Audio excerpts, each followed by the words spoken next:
योग भक्ति उपासना एक अर्थ करवाच, अनन्य भाव प्रभु शरण में प्रेम निरंतर साच।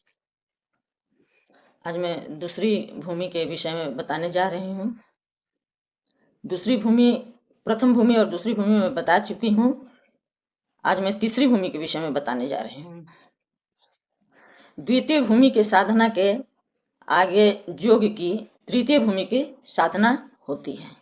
इस साधना में सद्गुरु द्वारा अधिकृत उपदेष्टा से उपदिष्ट होने पर ही विधिवत साधन प्रारंभ करनी चाहिए। या सद्गुरु उपदेश दें या सद्गुरु द्वारा अधिकृत उपदेष्टा जब तृतीय भूमि के हम सबको उपदेश दें तब साधना इसका प्रारंभ करना चाहिए। इसके विषय में सद्गुरुदेव क्या कहते हैं?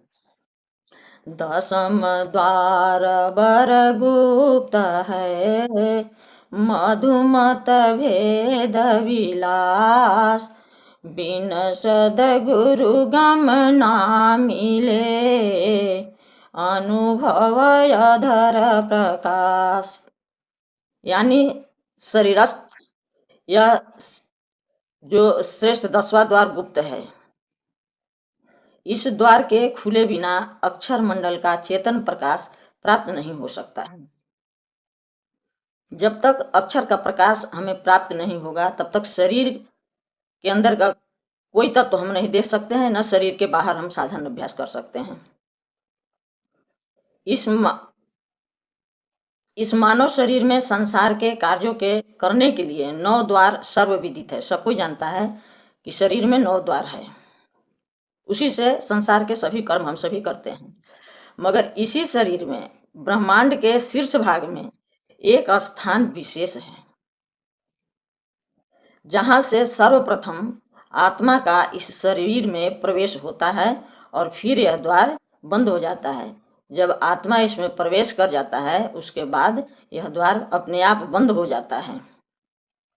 आत्मा इसी मार्ग से आकर संस्कारवश इस शरीर में बंध जाती है। यह द्वार योग साधना की भेद युक्ति से ही खुलता है। इस दशम द्वार के खुलने पर ही अक्षर की चेतन धारा शरीर के अंदर प्रवाहित होने लगती है, जिसके संबंध में स्वरवेद की वाणी कहती है,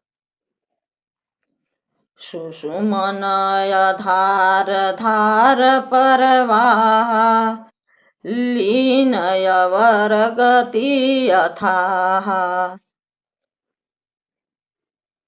9 द्वार संसार का 10वां जोगी तार, 11 खिड़की बनी शब्द महल सुख सार।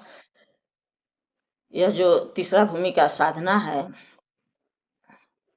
किस स्थान पर किया जाता है, कहाँ किया जाता है, यह बताना मैं उचित नहीं समझ रही हूँ, इसलिए कि यह गुरु भेदिक चीज है और मैं जानती हूँ, इसके बावजूद भी मैं उस स्थान को नहीं बता सकती। यह गुरु ही बता सकते हैं। गुरु के आदेश का मैं उल्लंघन नहीं कर सकती हूँ।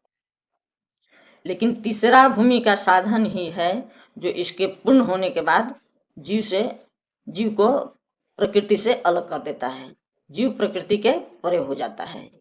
इसी भूमि में यह प्रकृति का अंतिम भूमि है, तीसरा भूमि। तो इसलिए हम सभी जानने के इच्छुक हैं या जिज्ञासु हैं तो सद्गुरु द्वारा ही जान सकते हैं। इतना ही कह के मैं अपने वाणी को विराम देती हूँ। बोलिए सद्गुरुदेव भगवान की जय।